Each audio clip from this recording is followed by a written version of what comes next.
Halo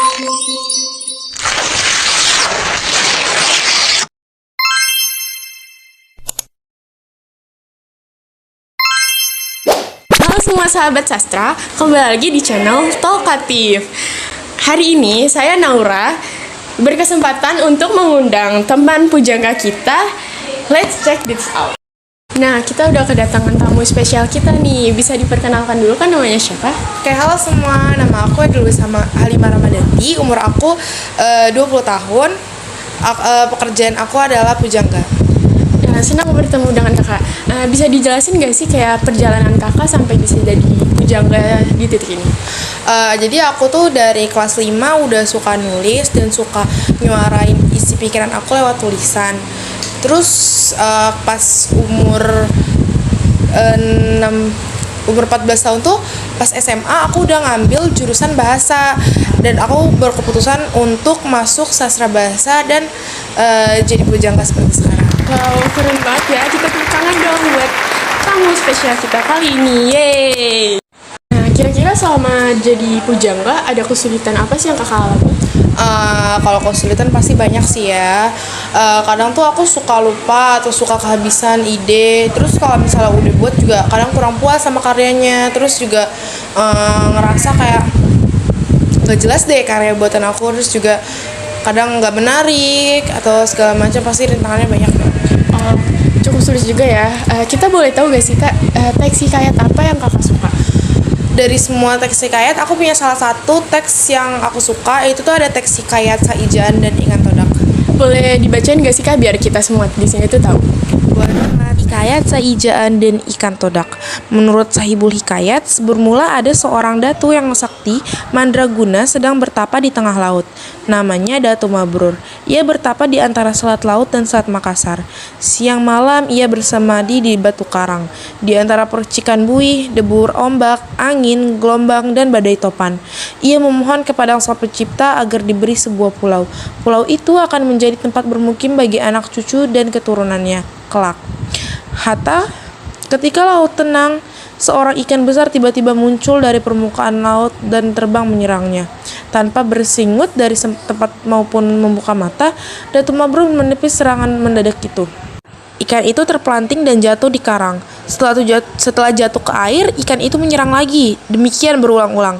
Di sekeliling karang, ribuan ikan lain mengepung, memperlihatkan gigi mereka yang panjang dan tajam, seakan prajurit siap tempur. Pada serangannya yang terakhir, ikan itu terpelanting jatuh persis saat Datu Mabrur membuka matanya. "Hai ikan, apa maksudmu mengganggu samadiku? Ikan apa kamu?" "Aku Ikan Todak, Raja Ikan Todak yang menguasai perairan ini. Samadimu membuat laut bergelora. Kami terusik dan aku memutuskan untuk menyerangmu. Tapi engkau memang sakti, Datu Mabrur. Aku takluk," katanya mengap-mengap. Matanya berkedip menahan sakit, tubuhnya terjepit di sela-sela karang tajam. "Jadi itu rakyatmu?" Datu Mabrur menunjuk ribuan ikan yang mengepung karang. "Ya, Datu. Tapi sebelum aku menyerangmu tadi, kami telah bersepakat. Kalau aku kalah, kami akan menyerah dan mematuhi apapun perintahmu. Datu, tolonglah aku, obati luka-lukaku dan kembalikanlah aku ke laut. Kalau terlalu lama di darat, aku bisa mati. Atas nama rakyatku, aku berjanji akan mengabdi padamu bila engkau menolongku." Raja Ikan Todak mengiba-iba.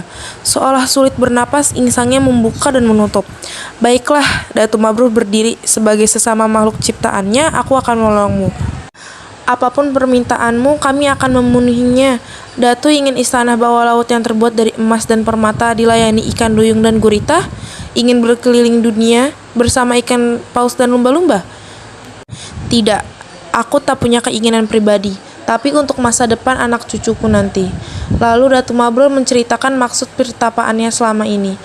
"Akan kukerahkan rakyatku seluruh penghuni lautan dan samudra. Sebelum matahari terbit esok pagi, impianmu akan terwujud. Aku bersumpah," jawab Raja Ikan Todak.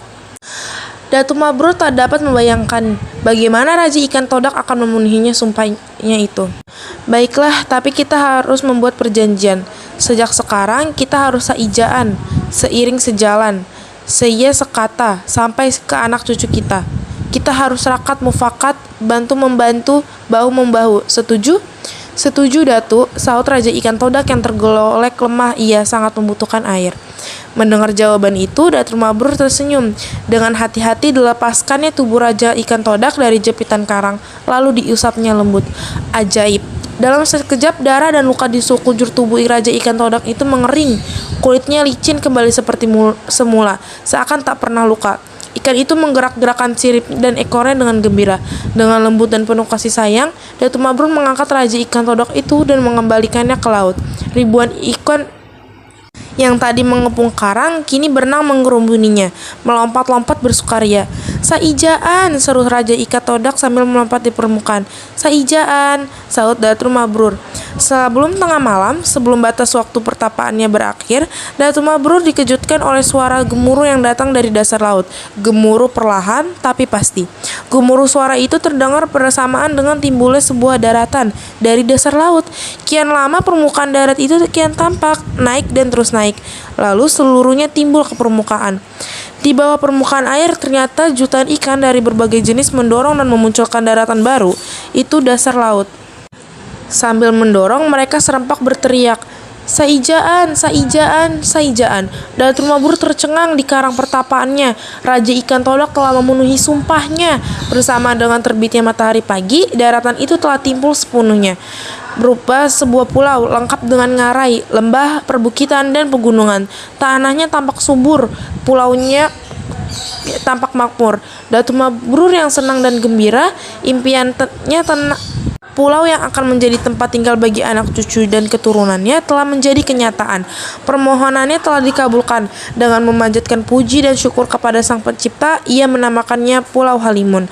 Alkisah, Pulau Halimun kemudian disebut Pulau Laut, sebab ia timbul dari dasar laut dan dikelilingi laut. Sebagai hikmahnya, kata Saijaan dan Ikan Todak dijadikan slogan dan lambang pemerintah Kabupaten Kota Baru. Selesai. Oh, seru banget ya, Kak. Sebelum itu kita boleh tahu gak sih, Kak, apa itu yang dimaksud dengan teks hikayat dan apa aja isinya? Oke, jadi teks hikayat sendiri itu diturunkan dari kata bahasa Arab yang dimana artinya itu menceritakan, menirukan, mewartakan, menyerupai, berkata, meneruskan, dan melukiskan. Hikayat ini tuh berfungsi sebagai cerita penghibur atau pada masa itu disebutnya pelipur lara. Kalau unsur yang ada di teks hikayat itu ada dua ya. Pertama ada unsur intrinsik yang dimana isinya itu ada tema, penokohan, latar, amanat, dan alur. Kalau intrinsiknya sendiri itu ada latar belakang penulis, genre cerita, nilai-nilai kehidupan. Tapi nilai-nilai kehidupan itu bisa dibagi-bagi lagi jadi kayak ada nilai religi, nilai moral, nilai sosial, nilai budaya, nilai estetika, dan nilai edukasi. Oh, lumayan banget nih kita dapat pengetahuan baru dari Kak Edolis. Terima kasih banyak, Kak. Sama-sama, Naura. Nah, dari teks hikayat yang udah Kakak ceritain tadi buat kita semua ini, bisa dijelasin gak sih, Kak, unsur-unsur intrinsiknya dan unsur ekstrinsiknya? Oke, jadi di sini aku bakal jelasin unsur intrinsiknya dulu. Pertama tadi udah aku jelasin. Yang pertama ada tema. Tema dari teks hikayat yang tadi udah aku ceritain sendiri tuh yang pertama ada kesabaran, kesaktian, dan kegigihan Datuk Mabrur. Sedangkan yang kedua itu penokohan. Tadi pas kita denger lagi tuh tokohnya tuh yang bisa kita simpulkan tuh ada Datuk Mabrur. Tokohnya dia itu sabar, sedangkan Ikan Todak tuh setia atau dia tuh menepati janjinya gitu. Nah, kalau latarnya sendiri, latar tuh ada 3, dimana yang pertama ada tempat, waktu, dan suasana. Nah, kalau tempat ini tuh tadi udah kita dengar dia tuh ke tempat kejadiannya di tengah laut, di antara Selat Makassar dan Selat Laut, ya kan? Kalau waktunya sendiri tadi ada beberapa kita dengar tuh ada siang, malam, zaman dahulu, dan lain-lain. Kalau suasananya sendiri tadi bisa aku simpulin tuh ada tegang, menegangkan, dan bahagia. Kalau sudut pandang yang tadi dari teks hikayat yang tadi udah aku ceritain itu, dia tuh menggunakan sudut pandang orang ketiga serba tahu, dimana dia itu penulisnya itu tidak berada di dalam ceritanya, tapi dia tuh tahu apa yang tokoh tersebut tuh lakukan.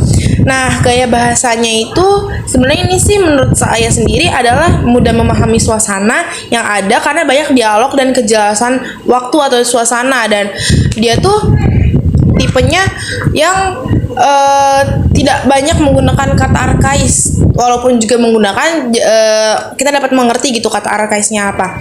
Alurnya sendiri tuh maju karena tidak kembali, jadi alur maju tuh tidak kembali ke masa lalu atau tidak flashback gitu. Jadi dari awal sampai akhir tuh kita diceritain tanpa kayak kayak flashback ke sorenya atau gimana gitu, kita nggak diceritain. Dari amanat yang bisa aku jelasin tadi, pertama tuh Tuhan tidak memberi sesuatu secara langsung, tetapi memberinya lewat hambatan yang lain. Kita juga jangan lupa bersyukur jika doa kita terkabulkan. Nah, itu unsur intrinsik yang bisa aku jelasin ke kalian semua. Nah, kira-kira setelah unsur intrinsik, ada yang tahu nggak nih unsur intrinsik dari teks hikayat? Oh iya, ada yang mau jelasin gak nih dari unsur intrinsiknya dari teks hikayat yang Kak Edelis tadi baca? Ada gak ya? Oh, ada di sebelah sana.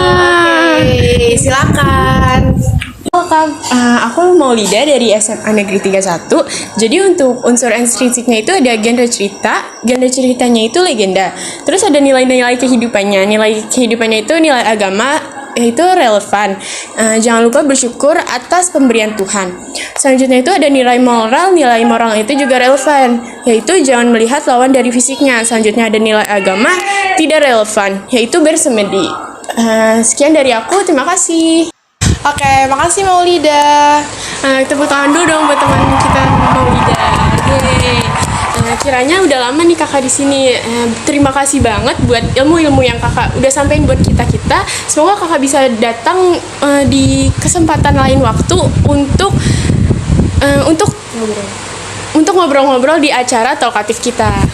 Oke, terima kasih juga nih Naura udah ngundang aku. Semoga ilmu yang aku kasih tadi bermanfaat. Sekian dari aku. Assalamualaikum warahmatullahi wabarakatuh. Dadah semuanya. Dadah Naura. Nah, udah selesai nih acara kita kali ini. Seru banget kan? Betul banget yang tadi Kak Edelis bilang, kalau banyak banget ilmu baru yang kita dapat dari sini. Nah, sampai jumpa di acara talkatif selanjutnya. Dadah, talkatif. Bye.